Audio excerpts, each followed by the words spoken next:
Hey folks, when last we left off, we were working on the statue. So we're going to pick it up with that today in week 5. So welcome. I think we're going to have a great time tonight. My big thing is I want to go over a few things. I want to cover number 1, how to make custom brushes so that you guys can add the texture to the statue. Number 2, I want to make sure that I'm going over like how to make the pedestal and how that's accomplished. And to do that, we're going to jump out to another software called Adobe Illustrator. So I'm going to go ahead and share my screen and we'll do a little bit of review of last week. So here we go. You'll notice that when we left off last week, we were doing a few things, okay? We were removing things like hair from this particular statue. Some of the things that are important to note are statues don't have hair. So if we have hair, we have to paint it in ourselves. Of course, you can see here I have done a little bit of painting to there. It's not perfect, but of course we can do things to make it look better as we go. Some other things we did was we painted this pupil here, and we removed things like eyelashes. So let's do a little bit of review on how to remove those eyelashes. Now, one of the things that I'm going to do here is I am going to sample some of the colors for this particular area. And I might even just go in and use my paintbrush and paint some of those out. And you can see that is very easy to do. And I'm just using a very small brush and I'm painting on my healing layer right there. So what this is going to do is it allows me to maintain things like the shadow here. And it also allows me to go in and just paint over some of these areas of the face that are covered with these eyelashes. So you can see how I'm doing that there. I can also grab this color here and I can paint some of these areas where the eyelashes are kind of coming into the arm here. That way I have a nice, just clean line for this particular spot. And you can see there is some little, like just little shadows of it that I'm just gonna quickly take those out. Let's grab a color from here. And you can see I'm painting at like the pixel level here. So it tends to yield some really nice results rather quickly. And I'm just to kind of reiterate my brush settings, I'm just using a very medium thickness, medium hardness brush. So I'm using 50%. I'm using a very small brush. It's only 4 pixels.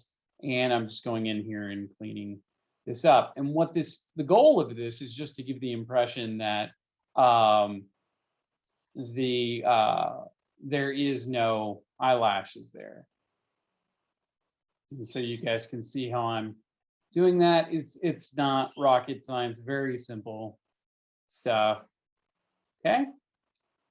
So you can see now that we've finalized that, if I wanted to go in and add like a little bit of touch to this to kind of smooth it out, I could always use the mixer brush just to kind of reiterate some of the settings we used last week. I'm using like a really nice wetness. So I've got like a 70%, 75% load. Load typically revolves around what color you have in the color palette. But since I have my brush set to clean the brush every time I take a stroke, I'm really loading 75% of the pixels in the area in which I'm painting. Another thing I want to make sure I have it checked on is sample all layers so that when I pull the paint, I'm pulling from all of the paint in the area there. So I can create these nice kind of smooth lines with this. And you can see I can just very simply move this paint around to get some nice clean lines. You can see that allows me to kind of manipulate some of the pixels down here of those shadows to kind of smooth them out a little bit more.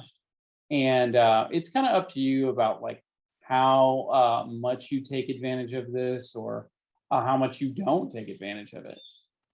You can see over here, I've got like a sharp line here, so I can use this to kind of thin out that line and smooth it out a little bit more. And what that will allow me to do is kind of create these smoother contours between these shadows and highlights here in the eye area. So you can see I can drag that highlight around, and I can also drag around that shadow to get a nice cleaner line with that. There we go. And this is really a great way to kind of blend and move the paint around your image to create some beautiful gradients of shadows and highlights, so that you can get that nice realistic look that this area is not painted.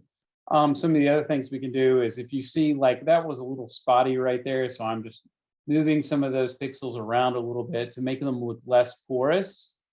And remember, that came from the fact that there were eyelashes right there. So I'm effectively just trying to clean up this area a little bit so that when I do go in and paint eyelashes, I can just paint them on top of a nice smooth surface here.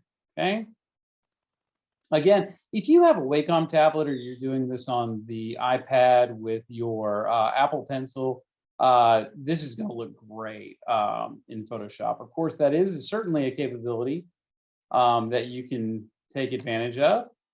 You can see I'm just undoing this here. I'm going to do it with a slightly bigger brush so I can get a little bit more of a blend here of this. This looks fine. That's fun. I like that. And sometimes it just takes, clicking on it and kind of wiggling it around a little bit to move the paint. It's really not a hard process. You can see how I can do it there as well. And here you can see if I hold down Alt and right mouse click and drag, and I can adjust my size. So with this, now I have a slightly bigger brush, so I can just kind of move this around right here. Now, unfortunately, this is not the color that I need for this. So if I wanted to, I could just simply go in and grab some of that color, switch over to like a regular brush, and we can paint some of that color in. And what this will allow us to do is now I can use that in combination of the mixer brush and move this paint around the way that I need to. Now, I recommend being using this in like terms of like, let this be like a small little trick that you use. If you use this all over your in big portions, it becomes easily noticeable. So you want to be careful using this technique by flowing back and forth between this and the mixer brush, and taking into account things like shadows and like highlights. So we could actually go in and add like a little highlight here based on like one of these colors that we grabbed. So I'll just go in and I'll use like my regular paintbrush, and I'll paint some of this in. Just a little bit here, kind of help it help us maintain that there's an eye there. I'm kind of making this up as I go along, because I don't have any reference. Like normally this would just be covered in like eyelash. So I'm kind of making it up as I go along here, and just using kind of like my creativity to blend this stuff in to make it look dynamic and realistic. But you can see it's really fun to do this. And now you can see when I move that paint a little bit down there, it kind of helps dissipate some of this, right? And then I can move some of this paint over here a little bit more and thin that out. Oops, not too much. There we go. That way it's nice and subtle and smooth. Okay, and again, you can see that I have like a little highlight here that's kind of running along the edge. I can just move and pull that down into here as well. And that will look cool. I'm going to be careful to preserve this line. As you can see, this is a line for the nose right here. And this looks like a little bit of a line for like the eyes and eyelashes. So I'll just be careful with that as well. Work on that a little bit. I probably should have done that on like the healing layer, but that's okay. Okay, this is going to end up looking nice. Okay. Some other great things about this, like when you're going in and cleaning things up, is I can move, like as you'll recall, like some of this was work I did for the hair, so I can move some of that paint around up there. I wanted that surface to feel a little smoother, and that is cool. So you can see the way that's working. And what this will do is it'll kind of allow me to hide some of these areas that used to be hair and blend them in. Again, use this sparingly, and it's great for like blending things like the hair into the piece. You can see that some of that's not blending super richly because remember the hair layers are above this. So if I wanted to really make some good waves here, I could do this with like the shadow layer of the hair, and you can see I can do stuff like this to help, you know, bridge that gap and make that connection between those two areas. And you can see that you can do it here with the highlights too. Just need to be careful with this, you know. There we go. And I like to, you know, I'll try and be careful and create, you know, just like nice clean lines, subtle changes. Remember, it's an asset that was sculpted, so you got to be kind of careful with some of the details that you add in there. You want to make sure that your lines on your edging are nice and smooth, and that they look nice. Okay, I would avoid stuff like this where you can see there was like a really clearly defined little thing there. I'm just go in here with my highlight layer since it's on the top, move some of the shadow right here. Clean this up a little bit more. That way it's just like subtly carved in the stone right there. You can see I can do the same trick right here. And what I'm doing is I'm really just blending a lot of this stuff together using the mixer brush to create some nice clean lines and some cool details like that one right there for the hair. Of course, you guys are going to have a lot more fun with this because you'll have a lot more time to spend with it. Okay. Now you can see what I like about this is starting to blend the hair into the rest of the head. So you can do stuff like that to kind of get it in there. And I'm just, again, using my mouse for a lot of that stuff. Okay. Okay, be careful here when it comes to like your shoulders and stuff. You want to make sure that you're not taking details out of the actual character because you are trying to paint the hair. Remember, like your hair should exist above or behind the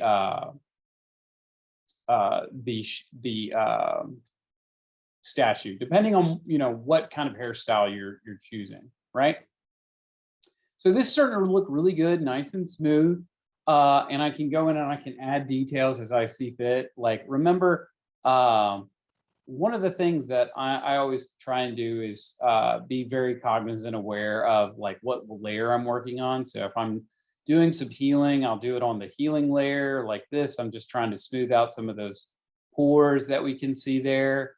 So you can see the cool thing is I can just click with that mixer brush and it'll give me a nice kind of smooth transition between that. And this is really just allowing me to kind of smooth some of these pores out like so. Remember, we're going to add texture to this today, but we want it to be texture that we choose and not texture from the actual person underneath there. So I'm just intentionally going in there and smoothing out some of those pores there. Now, again, you can also accomplish this task with the healing brush. And the healing brush is a easy way to go as well. And what I love about it is it tends to preserve a lot of the important stuff, like these like lines here. We want to keep those as preserved as possible, those outlines. And that's very important to us. You can see I'm just clicking and kind of wiggling it around a little bit, and it's loading those colors and helping me kind of blend them together.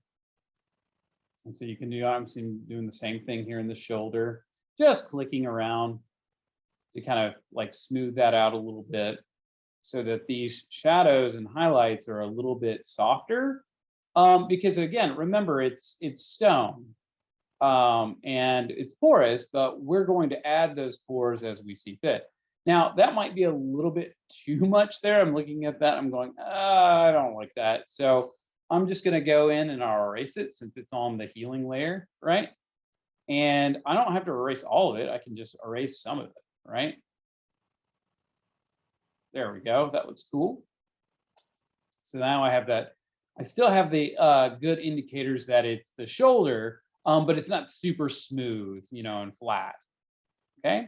Again, for areas like this, I would just paint these. I would paint some clothing on there, depending on what kind of clothing you're looking for, using the exact same techniques that I'm showing you here. You know, again, remember it would be a simplified version, so you wouldn't be able to see things like cloth texture and stuff like that. Okay. All right. So now let's continue. Let's talk about how to add the texture. Okay. So adding the texture of your statue is very simple. We just need to create a custom brush to do so. So I'm going to go up here. I'm going to create a new layer. I'm going to call it texture. And this is where I'm going to add all the texture of my actual object. Now, I may find myself adding more than one layer to this and might create a group of textures. It really depends on like how I feel and what I'm looking for. But this is a great place to get started to start adding your texture. Now, the first thing you're going to want to do is just open an internet browser, and we're going to go online and we're going to search for some textures. Okay. Now, there are great websites like unsplash.com where you can go and you can get high resolution photos.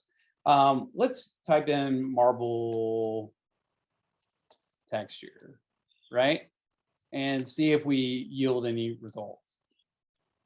You can see here, it's like browse premium images on InStock, results from the marble texture. You can see I'm getting some decent results right here. I am not opposed to any of these. These are looking sharp. Remember, when we add our texture, we're going to be adding it as black and white anyway. So it really depends on like, you know, what we're looking for. I'm going to go with something nice and simple. So let's look at this one. And it looks like we can download it for free. That looks great. Lots of high resolution details there. I like that. I'm going to download the original size. And I'm just going to save that photo. All right. It's going to go right to my downloads. All right. Cool. So it's going to give me the progress here. To open the file, let's just open that file location. You can see some of my downloads here. I'm going to cut that out and I'm going to go to my project. Okay, so you can see here's my weekly lectures section for digital imaging 1, but I'm going to put this in my statue folder, and I think you should too. And you may even want to do something like this, like create a new folder for your like custom brush, right? Something like that. Let's put it in there. Cool. That way, whenever I am working, I can go, okay, oh, there's custom brushes in this file. Excellent. Now I just open it up in Photoshop just by clicking on the object. And we can see there it is. That's perfect. Now let's go about the process of building a custom brush. The first thing we have to do is create a new file. Now, because of the size of our particular image, I think we can get away with a 2000 by 2000 pixel brush. Now, Someone makes the mistake every time by leaving it on inches. Don't be that guy. Make sure to set it to pixels and then make sure that your numbers are still good. Our resolution, I'm going to set that to 72 because this is digital. This is going to live inside of the computer, inside of Photoshop. These color profiles, you can keep it, or you can just say like, hey, don't color manage this, that is going to work. Let's click create. And this is looking fine. Now, the reason this is a square is because remember, we're creating a brush here. And as you can see, like the brush I'm using right now, which is currently attached to like an eraser. But if I would just hit B, you can see that most brushes fit within a square. So it's just a good mentality to keep in your head when you're building these. I like to start with that 2000 by 2000. If it's not giving me the detail I need, I'll go up. You can build up to a 5000 by 5000 square pixel brush, and that tends to look really nice, and that has tons and tons of detail in it. Now what I'm going to do is, now that this is created, I'm going to go here and I'm going to copy this image and I'm going to paste it. Now to copy, you just go to edit and copy, but you'll notice I selected everything first. So to do that, you just go select all and then edit, copy. And now we'll go here and go edit, paste. Okay, now you can see our original image is nice and gigantic. So it is looking sharp, like literally, like I'll show you here. When I back up, you guys can see that, man, look at the dimensions of the thing. It well exceeds what we need here. So that is perfect. So now what I'm going to do is I'll just right mouse click and convert this to a smart object. And the reason I do that, guys, is I like to make sure that whenever I move the image around, I can maintain all of the complexity of it. So like if I really like having like all of this texture right here in like the center of my piece, or maybe I just want like a subtle brush, you guys can see how I can do some real cool stuff here. Okay. So I like texture, so I'm going to move this one right here into the middle. And that looks great. I was just using the move tool there and dragging it around. Again, remember this is on its own layer. So original.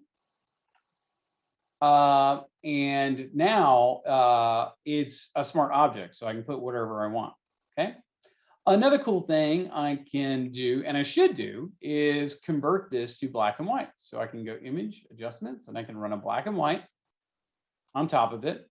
And what this will allow me to do is control the look and feel of the image. Now, you can see that I'm not getting a whole lot of change here because it was a very black and white image anyway, but you can see some subtle changes happening there. I personally like contrast. So I will click OK there, and I might even go image adjustments and throw a levels on here.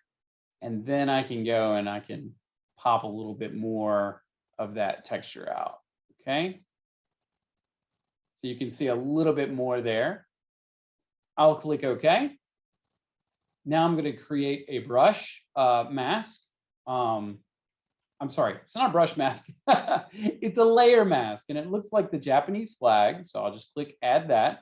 Or you could find that in the layer option. You can add a layer mask as such. Okay. So I'll just click right here and we'll add it.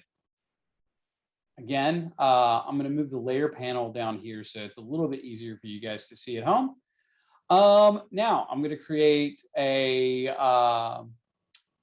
circle for the center of this. So I'll just go to my paintbrush tool, and I literally want to paint with black.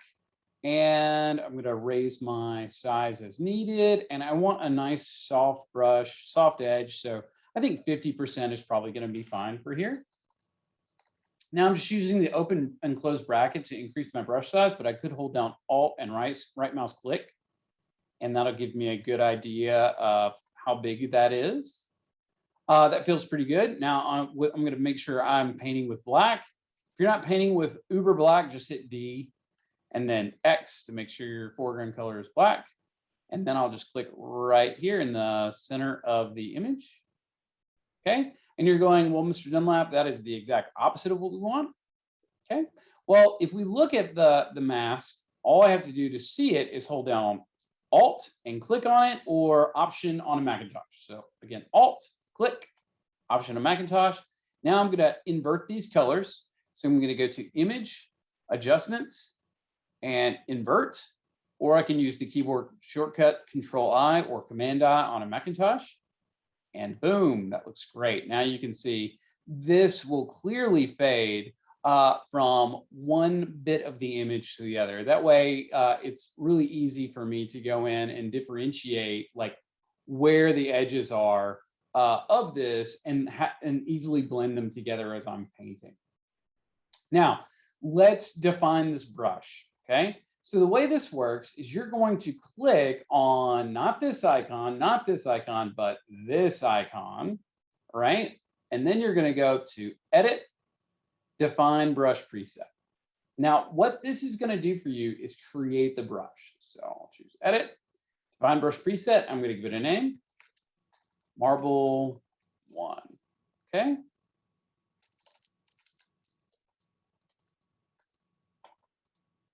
There we go, Marble 1. I'll click OK. And now you're probably going, well, where's the brush? Well, if I go over here to my statue, you can see there it is. It's automatically loaded when I have my paintbrush active. Let's paint some texture on here now. But before we do that, let's finish the brush stuff. So we'll go here and we'll go File, Save As, and I'm going to save this brush under my custom brush folder. And I'm just going to call this Marble Brushes. Yeah, there we go. The reason I'm doing it as Marble Brushes, plural, is because I might have more than one brush in here. So I am going to write my, I'll just rename this one as Marble Brush 1. That way it's labeled the same thing as in my computer, in my brushes palette. And if I want to like have a second version, I could just duplicate this one. And then I'll hide this layer and I'll make some tweaks. So I'm going to grab this guy right here. I'll hit Control T. Okay, it's going to turn those filters off right there while we adjust this. That's all it's warning us. And now I can make adjustments to this. So for example, I can move it around. You'll notice that when you do that, it moves the mask too. So I recommend when you do this, turn off this little chain. That way you can manipulate it and rotate it without messing up that cool circle we created there for the mask. So you can see now we can get a slightly different look and feel for this brush, right? So that's another cool one. So we'll call this one Marble Brush 2. And what I'll do here, I'm going to click this icon, choose Edit, Define Brush Preset, and Marble Brush 2. That way it's easy for me to differentiate those two when I'm working. So for example, here, when I right mouse click, you can see there's Marble Brush 2, there's Marble Brush 1. So I can go back and forth and paint different textures, even though they technically come from like the same stone. So now let's talk about how to implement this. I recommend figuring out about how big you want your texture to be on your stone. And let's say we want to add texture for like the neck here. So we'll go ahead and choose a place that looks good.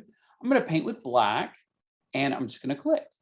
Now, the reason I like to paint with black is because it's going to give me as much texture as possible. And we can always lower the opacity later if it's a little too much. Now, this looks great right now, but watch this little trick. If I choose edit and I go to transform, free transform right here.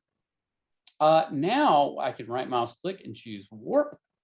And from here, I can warp these textures around the area of the neck, which will make them feel a little bit more rounded in nature. And you can see how this works here. I'm just moving these handles around and all of these points. Come over here. That should go like that. This one should go down here and over here. And you guys can see how easy it is for me to just manipulate the stuff, move it around. There we go. Awesome. And you can see that definitely makes it much more rounded than it originally came in. So we'll go ahead and click OK there. Now, some tricks to this, okay?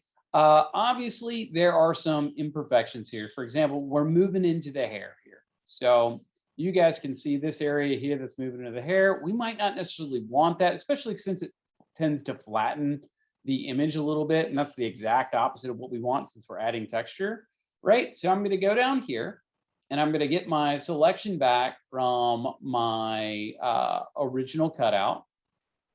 Okay. It's not perfect. So I might go in and tweak this a little bit more later. You can see how like this area of the hair is not included, but that's okay. I'll choose select inverse. So again, to get that selection, I hit Control and I clicked on the icon of the original. Okay. Then I went back up to texture, selected that layer, and I went to select inverse. Right? So I'm only selecting the area outside of the statue. And now what I'm going to do is I'm going to hit that big delete key. And you can see it removes all of the excess stuff from the statue texture. Now I'm going to go ahead and deselect.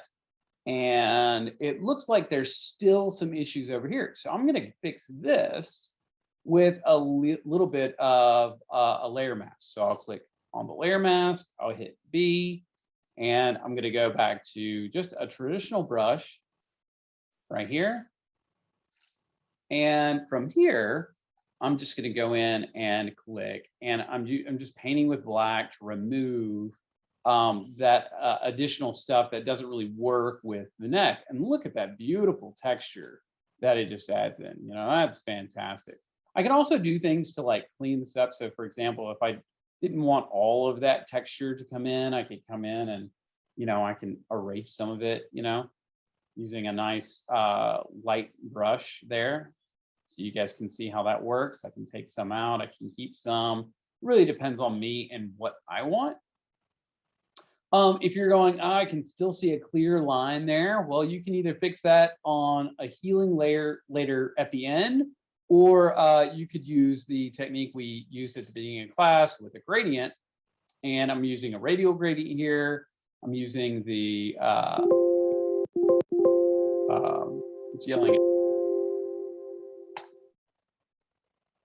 Okay, I'm using the radial gradient, and here we go. Now I'm using the basics. There we go. That looks good. And I'm going from foreground to transparent. And now what I can do is, while I'm still on this layer mask, just click and drag, and you can see now it's a nice subtle line. So it makes it a lot harder to kind of differentiate that, like, oh, that's been painted up there, you know? So I recommend doing stuff like this to like clean up your texture and your lines. You may go in and decide like, oh, I don't need all of that texture right there, so I'm just going to let that blend in a little simpler, you know. And this is like a really cool way of going about adding all this cool texture. Okay. Now for this, I might even give this a name. Like this was clearly for the neck. So that's the neck texture. I might add a group for this. So you can see this will be like my texture group. Okay, and now whenever I add a new layer in the texture group, I'll be able to go in and paint this out. Let's do one more spot. How about we do something over here like on the arm? Okay. Again, I'll hit B to activate my brush tool, and let's grab Marble Brush 2 this time. So we'll mix it up a little bit. Okay, I'm going to create a new layer, and I'm going to adjust my brush size as needed. So I'm just using the open and close brackets, or again, you could hold down Alt or Option on the Macintosh and right mouse click and drag. And that will also allow you to adjust your brush's size. Okay. So I'll make mine a little bit bigger. There we are. Probably something like this will be fine. Kind of just looking at some of the texture there. It looks good. Again, painting with black, and I'll click. Okay.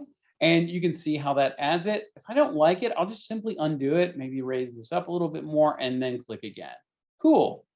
And I really like that texture that's happening up there on the upper side of the arm. So I might come down here and do something like that with it. Yeah, nice and cool. Now what I'm going to do, and you can see this is like a really subtle texture happening here. Now what I'm going to do is I am going to manipulate this a little bit. So I'll hit Control T, and I'm going to move this in place the way I like it. So maybe something like this will be cool. Kind of tweak this up a little bit. Yeah, that's kind of fun. And from here, I'll right mouse click and choose Warp. And now what I'm going to do is I'm going to, again, do my trick of just wrapping this around the asset. So you can see I'm just wrapping it around the arm here. And you can see it just, I'm literally going in and just dragging that square, and I'm trying to turn it more into like the actual shape of the arm here. So what this will do is it'll give it a nice kind of wrapped around look that is going to be really cool and like true to form. There we go. That is fun. I like that a lot. All right. Cool. And now that I'm happy with that, I'll just hit enter or return on a Mac. And you can see it leaves a little bit of excess stuff, but that's okay. Again, we will grab our selection from here, right, from our original. And then I'll go back up here. I'll choose select inverse. And then I'm going to hit the big delete key. And you can see, since we were primarily focused on the arm right there, that looks great. I can call this arm texture 1. Okay, because I'm probably going to go in and add more. Deselect. I recommend doing the project like this all the way around, and then going in and picking and choosing like what textures you like, what textures you want to remove. Again, you can do that with like a layer mask, and you can see I'm just gonna do this, lower my brush size, and now I can go in and like I can clean some of this up a little bit and remove, you know, stuff and texture that I decide I don't like. I might like some and not like others. You can also use the gradient to help me with this, right? So I can get a nice blend of stuff, and that looks cool. I like that a lot. It's a very subtle texture right there. Some other cool things that you can do. So for example, like maybe we wanted to make this texture a little bit darker. Well, right mouse click, convert it to a smart object, and then go to image, adjustments, and add a levels to it. And what this will allow you to do is make it darker.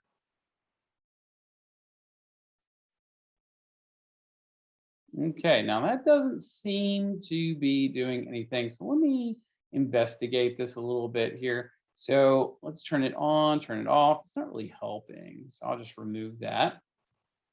Let me turn this on and off. Yes, that is affecting it. Let's go to image adjustments, and let's go to, let's see here, brightness and actually, let's try exposure.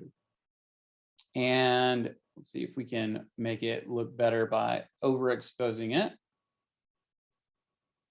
Playing with some offset. There we go. Maybe pulling the offset down. And it's okay. little bit darker, not as dark as I would like it to be. Let's see here. Let's add a little saturation here. Let's see, can we adjust yeah, we turn the brightness, the lightness down. You can see that helped a little bit. Okay. I mean, worst comes to worst, we could also do this too, where we select the pixels here in the brush. It's warning me saying there's not a lot of pixels here. So I'm not necessarily worried about that. That looks really cool. Let's go ahead and move on to another one. So I'll click here and we'll add some more texture. Let's go back to that first one. I really like the texture we're getting with that one. That looks really cool. So we'll add it over here on like the elbow. So I'll hit B to go to my brush tool, right mouse click, then I'll go to marble brush 1 again, and let's paint with black, and we'll just add some like right here.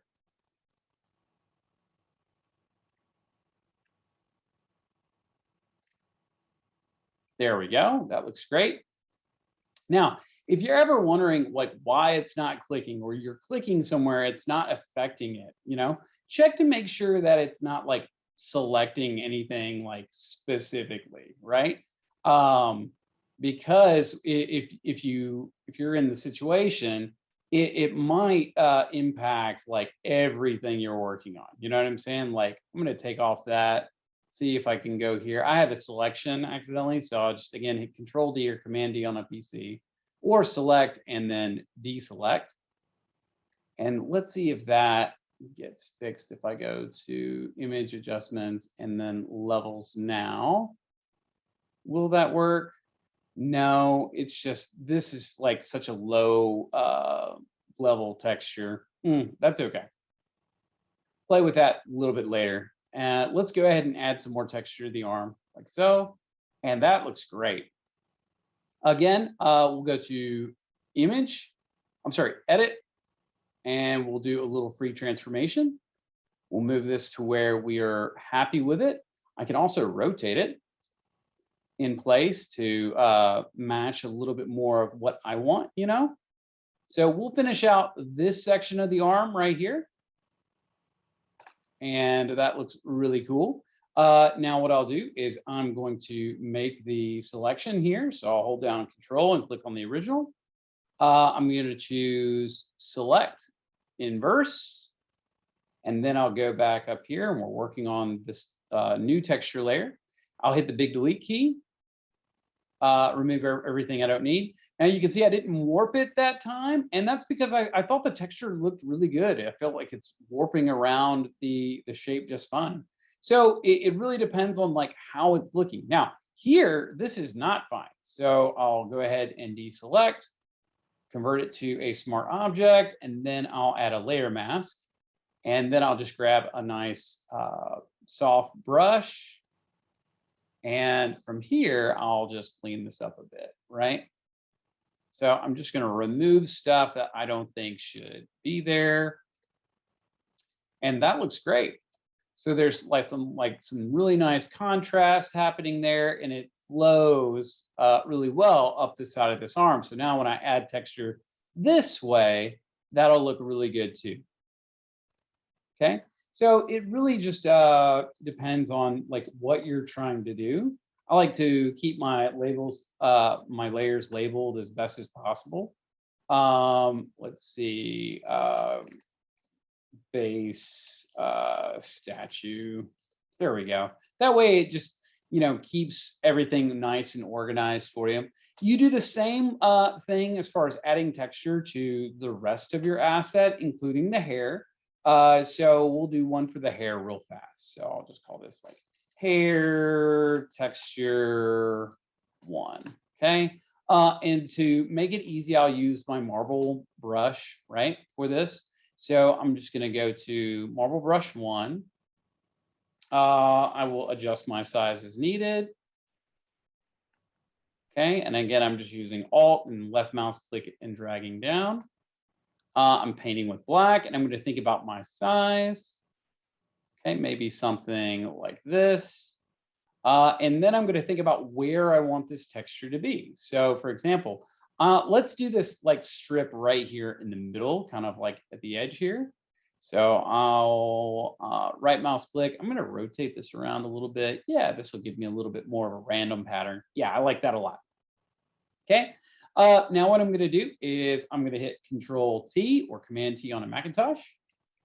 And I'm going to right mouse click and choose the warp option. And from there, I'm going to warp it around that specific point that you guys can see right here. Just this like spot that I drew that has texture. And you guys can see I'm just warping around that specific area. And what this will do is this will just allow me to keep like a really nice and clean version of this. I know clean, like you're probably going, wow, it's not clean, it's texture, you know, texture is like typically dirty and whatnot. But what this is going to do, it's going to make sure it warps it to this specific curve of the hair. And when you have multiples of these, things start to look really, really nice. Okay. Again, I recommend for this one, go to your hair base, select that, choose select inverse, and then hit the big delete key. So that removes anything that might have gotten on the ear in the statue, right? Okay. From here, we'll deselect, and that looks really cool. Of course, you can go in and add like a layer mask with a nice soft brush to go ahead and clean some of this up. If it's not big enough, you can always make it bigger by simply, we'll do another one that's a little bit bigger, right? So I'll delete that one. Again, we'll do that same trick, marble one. Okay, whoa, too much. So let's make this a little bit bigger. Okay. And from here, what I'll do is I'll pre-transform it, but instead of going all the way around, what I'm going to do is I'll warp it just a little bit of the way to where it gives me the impression that it's warping around that specific area, and it kind of adjusts the texture, you know, for me, and kind of like gives it a nice kind of wrap around look. Okay, and it really depends on like what looks best when you're doing this, you know. That is starting to look cool. I'll pull this around a little bit more. Pull some of that in there. And that is starting to look neat. There we go. And you can see this is bigger than the last version. There we go. That looks cool. And now I'll do the same trick where I select the hair base right here, select inverse. I'll hit the big delete key to remove any excess. And then from here, again, I'm going to use a layer mask on this. So right mouse click, convert to smart object, grab that layer mask. Did not, oh, deselect. There we go. Now I'll add the layer mask. Perfect. So I had it selected so that like when you do that and you create a layer mask, it tends to like hide everything. So we didn't want to do that. Now what I'm going to do is I'll just grab a nice soft brush and I am going to make adjustments as needed to this. So you can see I can take some of that out. I can take some of that out. So you can see this will allow us to really focus on like this spot of the hair. And that looks pretty good. And when I go in and I add texture all the way around there, it'll help that believability that, you know, these pieces are on their own little spot. You can also, for textures that are more in this area, more in the shadow, I can lower the opacity of my brush, like for example, to like a 20 or a 30. And then I can just do a couple little pops and that'll make those fade out a little bit, you know. The reason we're doing that is because they're in the shadow, so they might be a little harder to see, right? So we can do that there too, and maybe a little bit right there. The cool thing about that is it kind of helps create that illusion that it's not flat right there. You know, we can do the same technique over here on the neck texture. So you can see here's the neck texture. I've got my low opacity brush, and then I'm just gonna pop it right there on the layer mask, right where I can soften her up a little bit. And you see that creates this nice differentiation in depth for the texture because, you know, obviously this area is a little bit more shadow. There's highlight here, so you can see that's brighter. So that looks really cool. And I love the way these come out when they're all said and done. And being able to go in and make adjustments like as needed and on the fly is just so much fun. You can see I'm doing the same thing right here, the arm texture, just kind of calming it down in some of those areas. That way it's not an even level of value. Okay. Now, that is effectively how you add texture. And you can do that all over the piece and you end up getting some just amazing sets. You go from like kind of like a weird lady, right, with like smooth features to an actual statue. Now, let's continue. One of the things that I haven't showed you guys yet is how to make the pedestal. So I want to encourage you guys, you know, if you're watching this at home and you're going, Mr. Dunlap goes way too fast, take advantage of those controls, right? You can stop me, you can pause me, you can rewind me. I try to be very loud about how I actually go in and I'm doing this stuff. So I'll tell you, you know, hey, press this button or that button. You know, this is the hotkey in on the PC. This is the hotkey in your on your Macintosh. But again, if you miss something, you know, just rewind me. So let's make the pedestal for our character right here. Okay.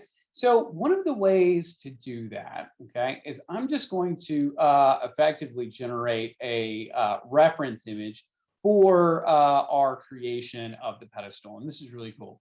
So I'm just going to go here, and remember my background color right now is just white. So I'm going to turn it off and there's nothing here. Remember the checkers represent transparency. Okay. So what I'm going to do now is I'm just going to go to File and Export. And let's go ahead and just do a quick export as a PNG. Okay. And the way this is going to work is this is going to be like our statue reference. Okay. So I might even just call it statue reference. And this is going to be our reference drawing that we use to get the perspective correct on the pedestal that we draw in Illustrator.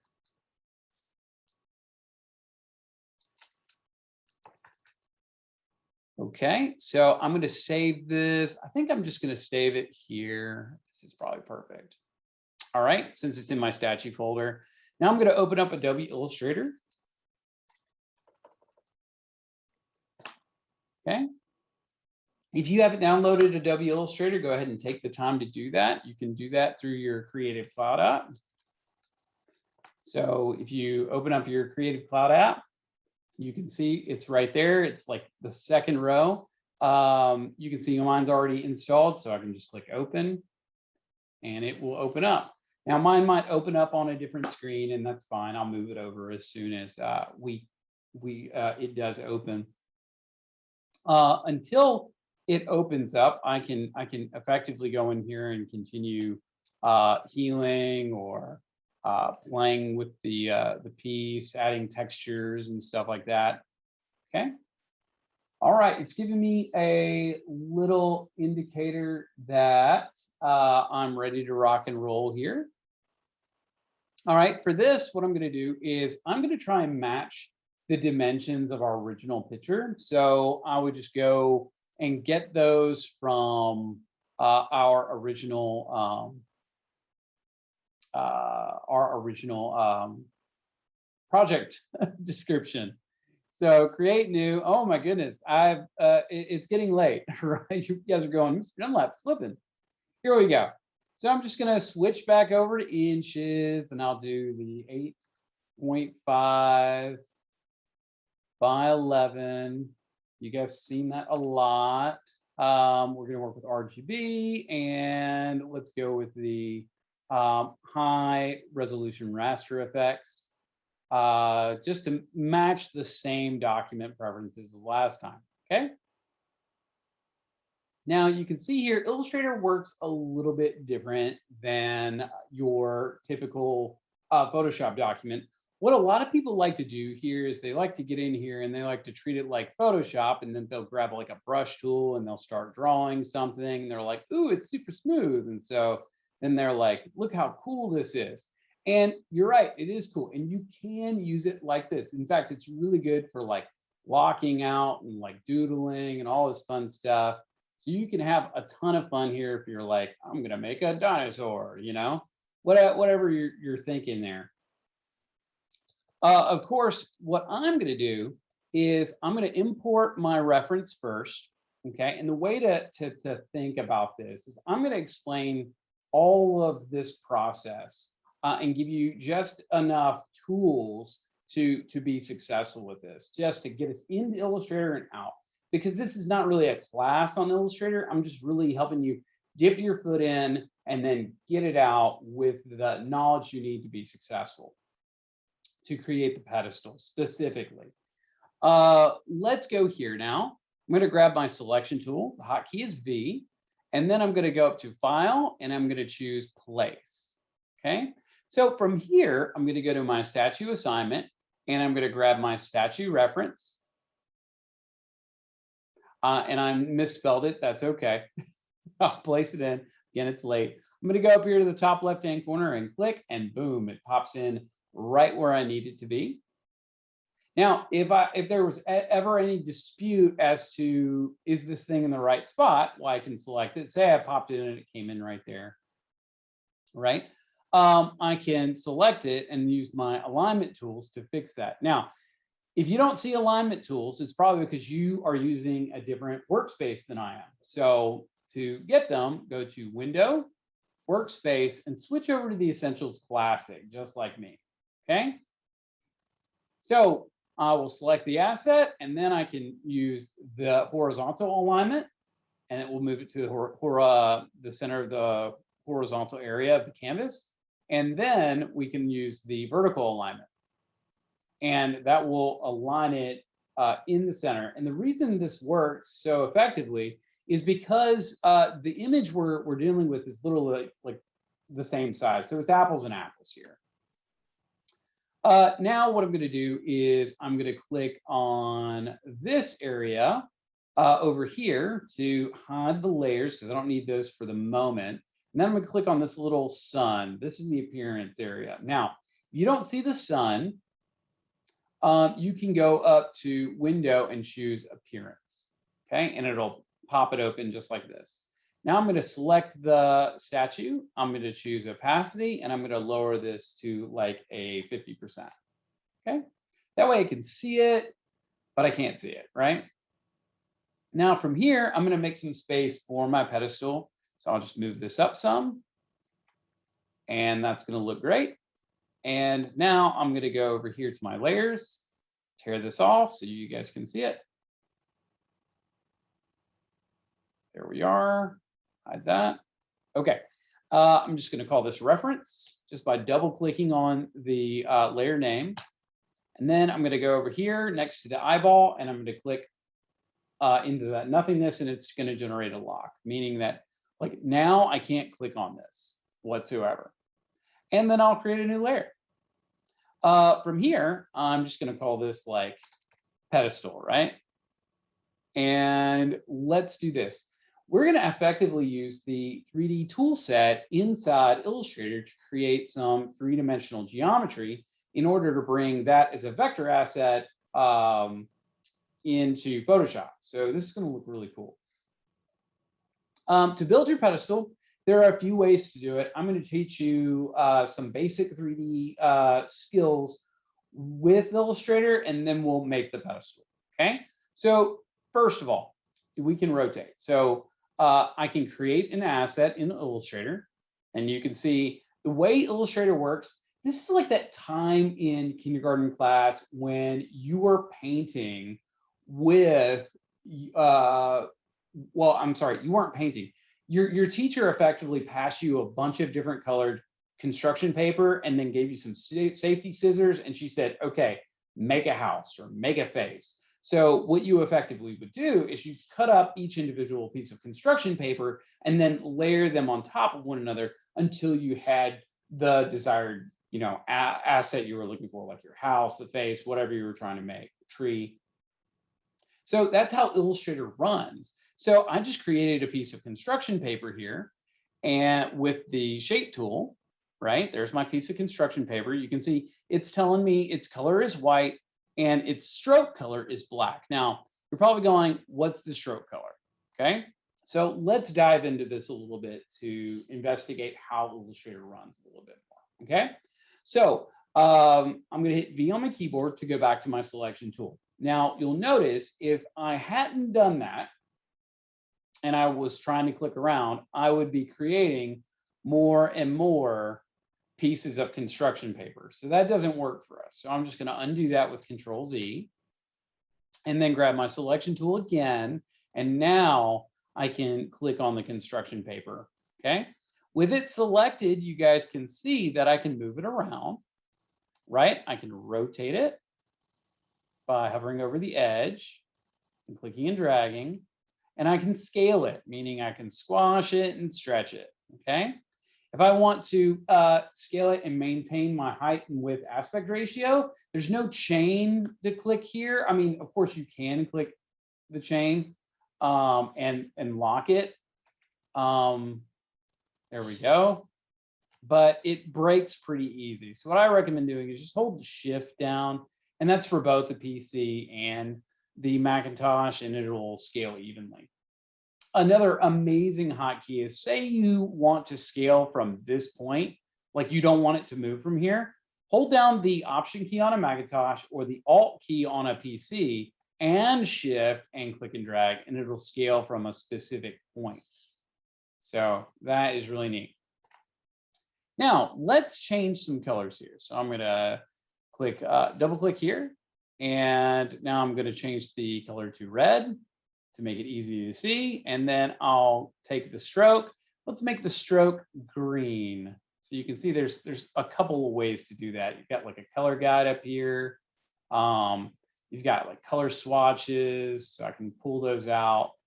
That way you guys can see them. Here's the swatches palette right here. These are just all ways of adding color to the different asset. Given whatever you have forward here will affect whatever changes. So like, for example, I can make it yellow or I can make it blue. Up here, you'll see these are the properties of the asset. So I can increase the dimensions of the stroke there, and you can see how that will work. Okay, I'm getting a little bit into it, so just try and bear with me here. I recommend creating this shape and trying to follow along with me while I'm doing this. Okay, that way you can get a good idea of how this stuff works and how to effectively change colors. Okay, and of course you guys can see now we can double click and we get our beautiful color box that we're used to. Okay, so now let's talk about the first 3D tool. So with this selected, I can go to Effect, 3D, and now I can choose the Rotate option. Now, what I like about Rotate is that it's going to pop up this cool little preview box, and then with preview checked on, I can maneuver the asset and I can literally rotate it like so. I also have presets here. So like, for example, I can look at it through the front view. This is the left view. This is the right view. You can see left and right would be flat. So there's not a whole lot going on there, but there's the top view. So there is lots of fun little presets here that you can take advantage of to maneuver and position your asset. Okay, you can see that we can also add shading, and we can also add lighting, meaning I can put more and more lights on this asset. So you can see the lights behind it now. We'll add a light, and you can see it brightens it up a bit. And then we can also move the lights in like different positions and places. So we can also adjust like the intensity of the light. We can do lots of fun stuff here. So this is really good. That is the rotate option. If you click OK and you want to get back to that window, go back to your appearance tab. Remember, your appearance looked like the little sun. It looks like I have gotten rid of it. To bring it back, just go Window, choose Appearance, and bam. Now you can see if I double click on 3D Rotate, get right back to it and continue editing as needed. Okay, so this is great if you want to create like a 3D asset that you want to put in the in its hand. Like maybe you want to create an asset like a piece of paper that it's holding. It really depends on you and what you want to do with this. Okay, so that's rotate. Rotate is cool. Now let's get a little bit more frisky with this. Let's have some more fun. I'm going to get rid of some of this color stuff so we can focus here. I'll keep the appearance and layers together so we can go back and forth from there. So that was the rotate. Let's do another one. So the next one we're going to explore is going to be revolve. And revolve is fun. What I'm going to do is I'm going to create a very simple shape, like let's say a rectangle. And I'm using a rounded rectangle. If you don't like the bevel on it, just simply use the up and down arrow keys, and you can create less or more of a bevel depending on what you're looking for. If you want to go to the extremes, hit left or right. So I recommend doing something like that, and then using the up and down arrow keys to get the specific bevel that you want. Now, obviously, this is not a great color for a pedestal, and we can actually grab colors from our asset using the eyedropper. Okay. And remember, these are all the same color tone. So I recommend grabbing something that is like a mid-tone, you know, maybe something not in shadow, but something not in the highlight either, you know, a nice mid-tone. All right, that looks pretty cool. Now let's do this. Now that we've got our color selected, we've got our shape, we're going to go to Effect, 3D, and we'll do a revolve. And the way this works is it's effectively just going to spin the asset and create whatever it is you have left from there. Now, that creates a little bit of a problem here. Let me click OK. You can see that it also rotated from this point right here, and it created that little divot. So how do we fix that? Okay, I'm going to use this selection tool. It's called the Direct Selection tool. From here, I'm going to grab this corner specifically, and see this little circle. If I drag that up, you can see what that will do is it'll fix that hole that was being created in the center of the revolve. Okay. Now let's position the pedestal where it needs to be. So I'm going back to the selection tool, and I can use Shift and the arrow keys to maneuver it in place. Remember, we have to be cognizant and aware of the 8.5 by 11 dimensions. So I might move it right here. Let's put it underneath the reference so that we can set this up properly. And now you can see here that I can adjust my size as needed to get this in place. And that's not bad, but if we want to tweak it, remember, all we have to do is go to the Appearance tab, choose 3D Revolve, and then we can make adjustments as needed, right? So, I mean, this is a really, really great way of getting exactly what you need. And that's probably pretty close for your pedestals here. I'll click OK. Say I think it's a little too big. I can hold down Option and Shift and scale. And now that looks really cool. Okay, now that we've done this, let's play with the lighting so that we can match the lighting on our asset, okay? So we've got light coming from this direction, so I'm simply gonna move it over there, okay? I'll move this over here, maybe a little higher up, there we go. That looks pretty good because this area is in shadow, just like this area. I like that a lot. I might throw another light down here, kind of like on this side to kind of match what that is doing right there on the leg. And that looks pretty decent. I could turn the light intensity down on this one, maybe to like a 40%. Okay. Like I said, if you accidentally hit enter, just you can go back into it and play with it. Let's turn the light intensity down, like I said, like a 40%. And that looks pretty decent. Not too shabby there. Let's move this one up a little bit just to get a little light up there. I like that. That looks pretty good. Let's see here. My shading colors, like right now they're set to black, but I could do like a custom, and then I could pick like one of the grays that I have. So I can do like a dark gray as the texture to kind of match the rest of my piece here. Once I'm happy, I'll click OK, and boom, that looks really good. This is ready to be sent back into Photoshop. And you're probably thinking to yourself, well, that's probably really hard to get into Photoshop, and it's really not. So what I'm going to do now is I'm going to have both Illustrator and Photoshop open at the same time to where we can see both this asset and this guy. All right, so I'm effectively just going to click and drag into Photoshop, and it'll put it in there for me. Okay, so you can see it dropped it in as its own smart object. I'm going to move it up here.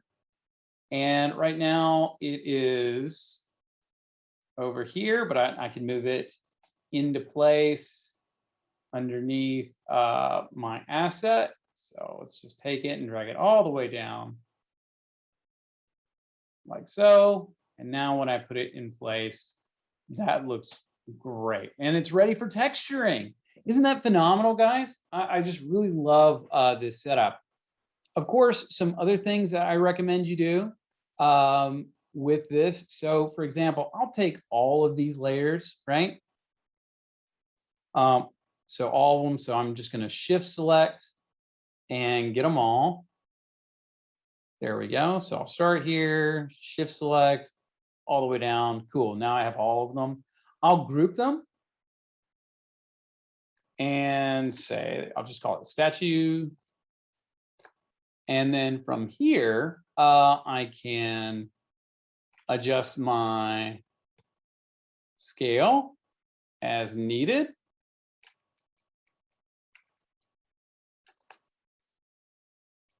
So let me undo that one real quick. There we go. It's going to yell at me for a second. That's okay.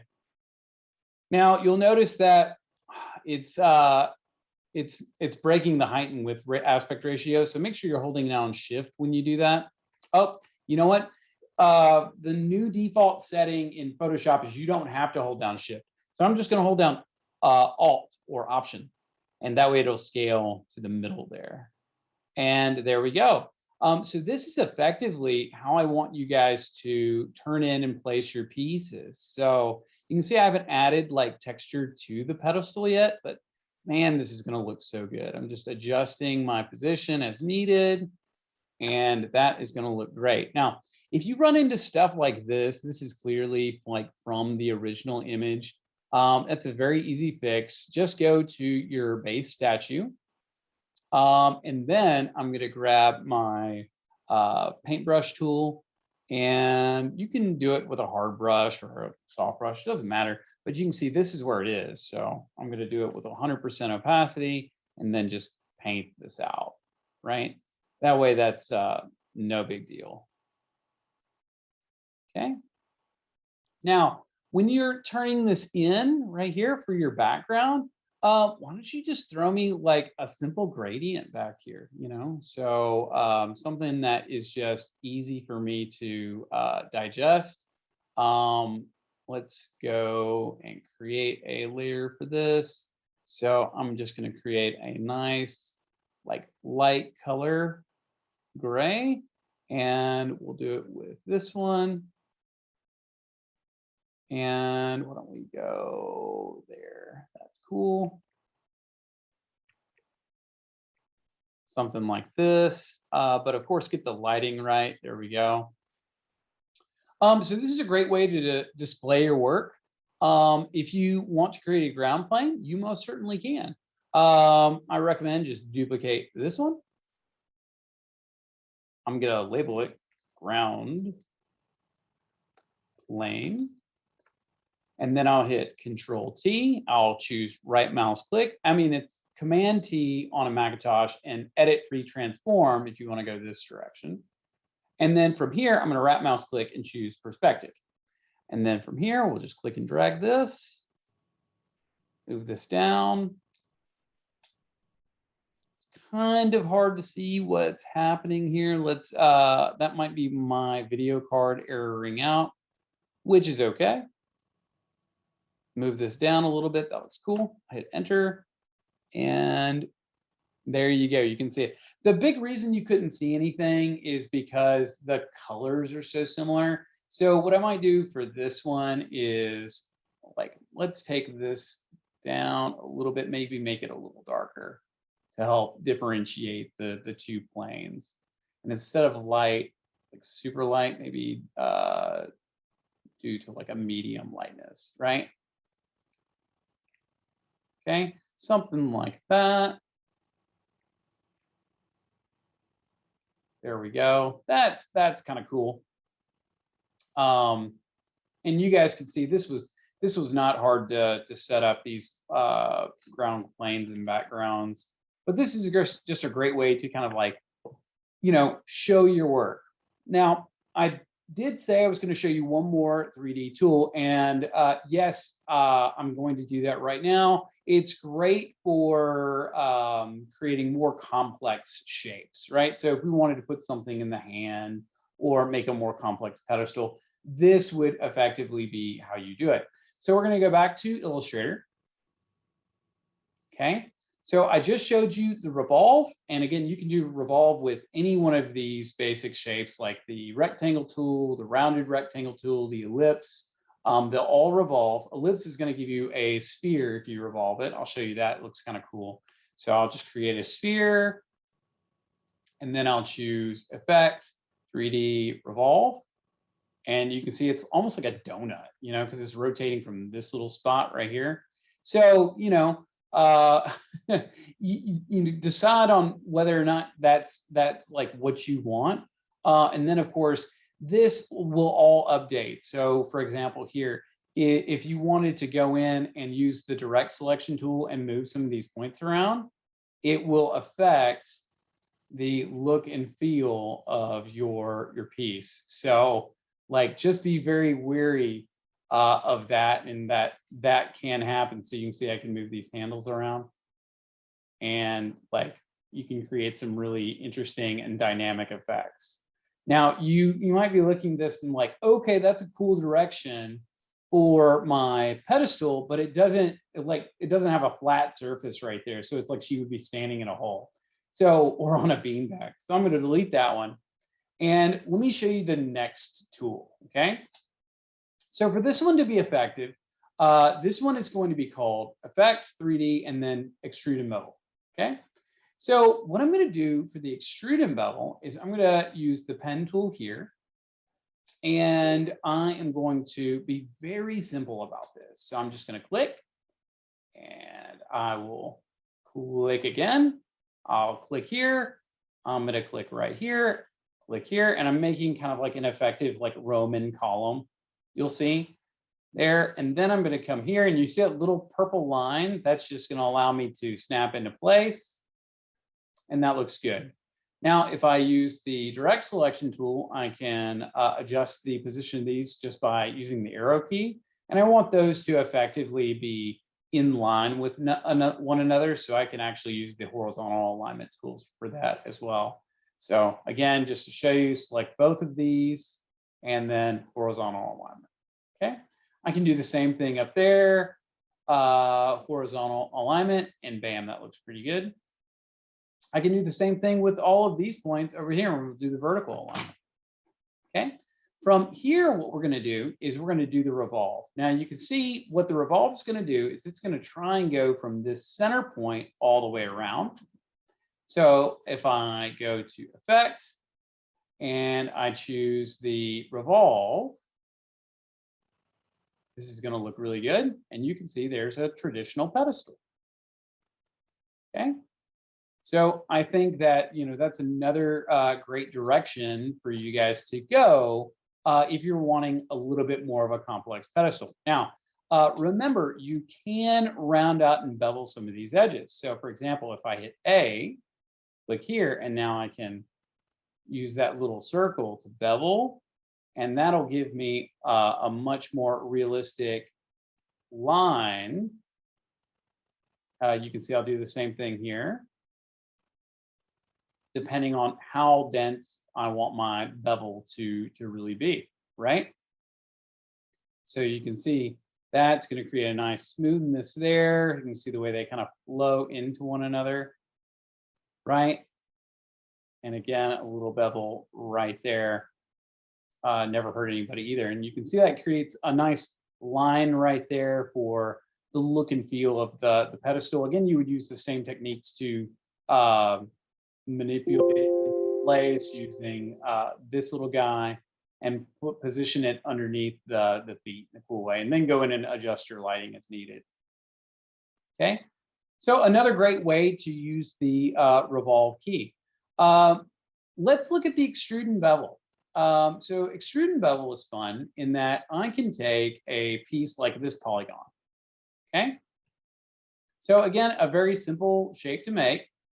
I will take the polygon and then I'll choose Effect, 3D, Extrude and Bevel, and look at this. This will allow me to create some really interesting shapes. So for example, I can turn it upside down like so. And here I'm just adjusting its position. Now check this action out. This is kind of cool. If I go down here and say, I want my extrude depth to be 100 point, right? You can see it'll make it twice as big. And if you're fine with kind of like that thickness and you're fine with the lighting, we can click OK. And then we can hold down the Shift key and drag here, and you can see it'll just increase the size of that piece.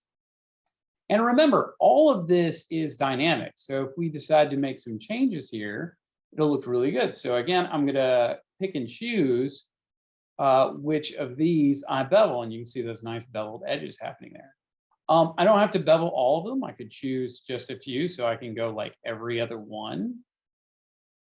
So that one, that one, that one, and we'll bevel those. You can see some are not and some are. So you can get some really interesting and dynamic shapes from the extrude and bevel option as well.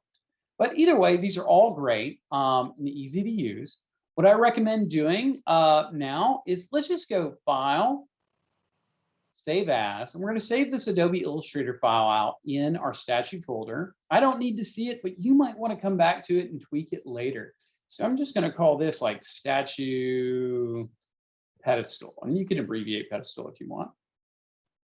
Okay, as long as you know what it means.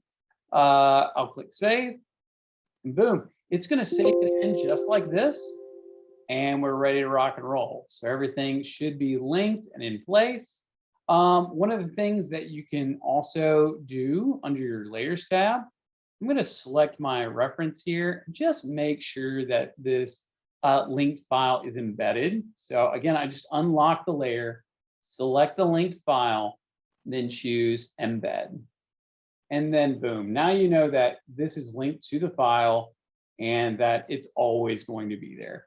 That is something that Photoshop does intuitively, Illustrator does not. So you have to make sure that it is embedded. Otherwise, when you open this up again to edit this stuff, it might not find your statue reference, which is fine. You would just go and add it again using the same techniques that I showed you.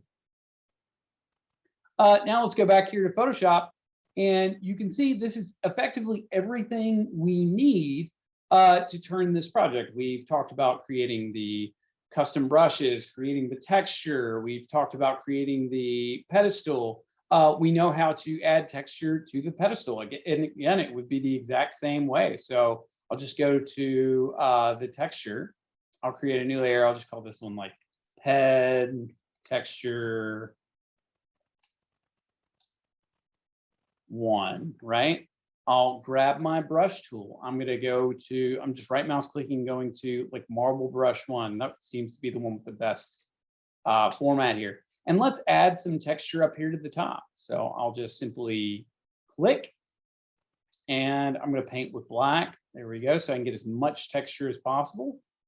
From here, I'll hit Control T and right mouse click, and I'm going to choose the perspective, because I want that ground plane to help influence this too. I want this to feel like it is, one block. So I'm just rotating this into place as needed, and that looks pretty decent right there. Not bad. Okay, I'll click OK. From here, I'm going to move this one way down here. That's going to live above the vector smart object, which is the pedestal. Okay. From here, I'm going to select the area of the pedestal, choose that select inverse option, and then I'm going to delete. So that's going to remove anything extra there. And then I'll deselect and create a layer mask, grab a nice smooth brush, and that looks pretty good. And there I'll just paint with black and remove anything that does not need to be showing up there. So you can see that's really nice there for the top of the pedestal there. So I like that a lot. And then we can go in and we can do the same trick, but with just this area of the pedestal, right? So we could go here, create a new one, texture 2. And then from here, I will grab my marble brush 1, and I will go in and I'm gonna paint. I might paint twice. Let's add a little bit. That way we can really make this look cool. And I'll actually adjust this by rotating the brush a little bit, so it's a little bit different. Let's go maybe like that. Cool. I can also do stuff like add in some, marble texture too, some of that one. Really make it, gum up the works, right? So from here, I am going to hit Control T, right mouse click, and I'll choose warp. And I'm going to try and warp this around the base here. So I want a nice adjustment here as needed. So I can pull this around like so. And that's starting to look cool. There we go. Maybe something like that. I'll do the same thing over here. Just trying to line this up as best I can. Do some of this over here. Like so. There we go. And this might be covering up some of our other texture, but that's okay. We are going to make adjustments as needed in just a moment. Cool, that looks great. And then I'll hit enter or return on the Macintosh. From here, I'll do my trick to remove stuff from the pedestal. Select inverse and delete. Control deselect. Now I'm going to convert this to a smart object, and then I'll add my my layer mask. I'll use a nice soft brush for this. And let's lower the brush size. And remember, I've already painted texture for the top, so I might take this one, move it to the bottom. And there we go. So now I'll just paint that as best I can. And that looks really good. That is a nice texture there. And that looks really cool as far as like a texture is concerned for that base. And you can see that's really popping. I could go in and tweak it a little bit. I could, take some texture out if I wanted it to look a little cleaner, right? If you're going to do something like that, try it first with like a gradient. And I use the same techniques as I use all the time here with that gradient to transparency. That way it kind of blends in a little bit easier, Some other great tricks, if you don't like that, are like for these areas that are in more shadow here. And I think I mentioned this earlier, but what I'm going to do is I'm just going to use a low opacity brush, like a 40% opacity. And then I'll make this a little bit bigger. And then for these areas in the shadow, I'll just kind of pop a little bit. So you can see it lowers their opacity over there. I'll do the same thing up here. Right, so it kind of helps vary the value around the image a little bit. Do like a 22 right here. All right, we'll do the same thing over here.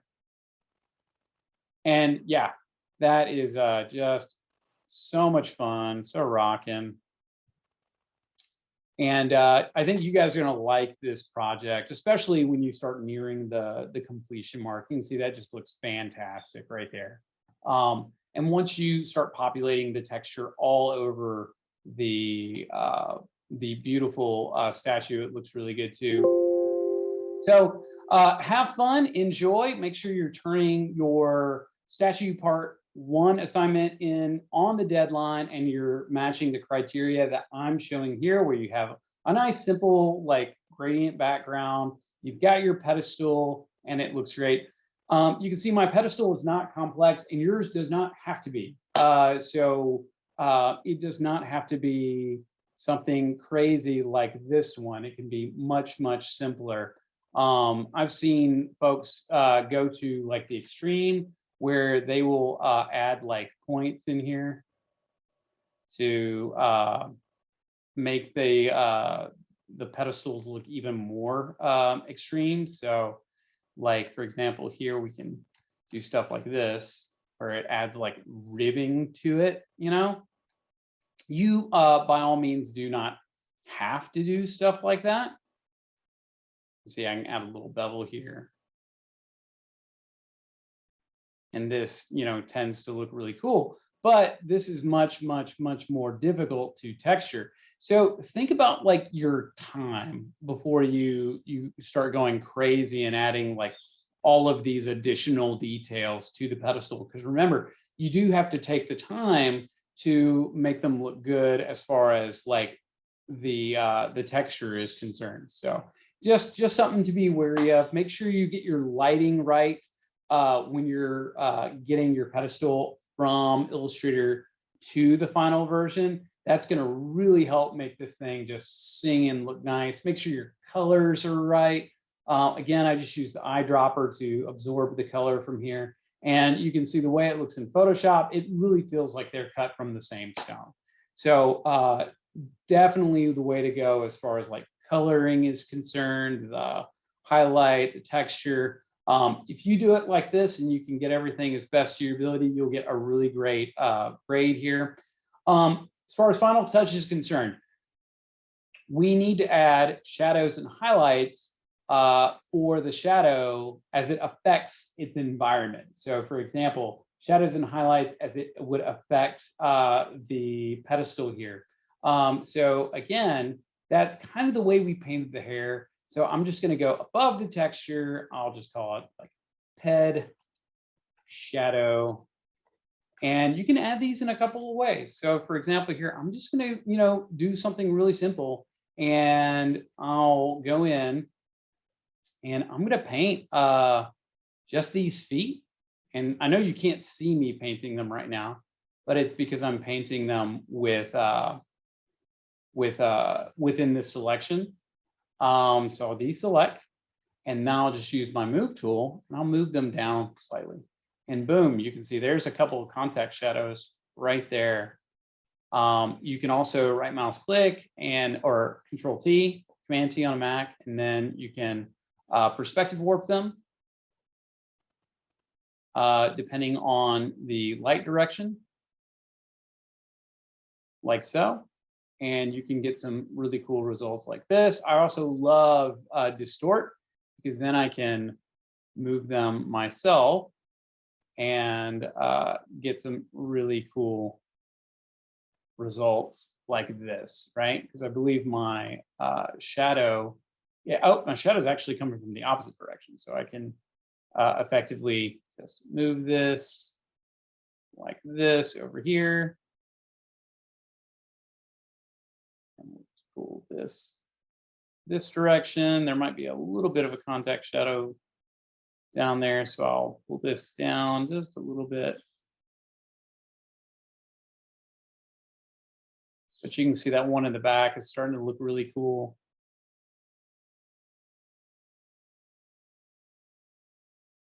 Yeah, so something nice and simple. It's starting to look nice. Okay, now that I'm happy with that, I can do things to this, like I can add a layer mask and soften some of those lines up a little bit more, kind of like vary the value and hue, right, of these.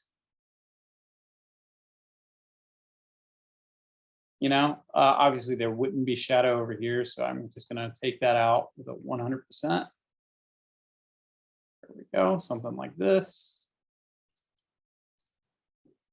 Now I'll paint with white to kind of paint it in this area on the pedestal. We can get the pedestal. There it is. There. Cool. Now we'll go back to the ped shadow.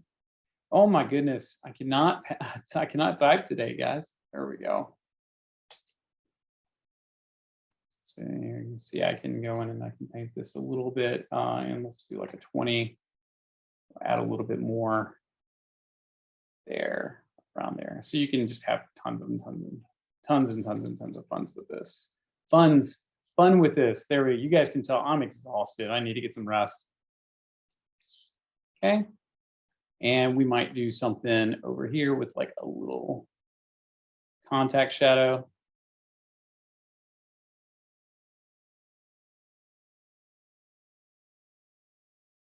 Just trying to think about stuff like this to create a nice, convincing look for it. Okay. And then back here,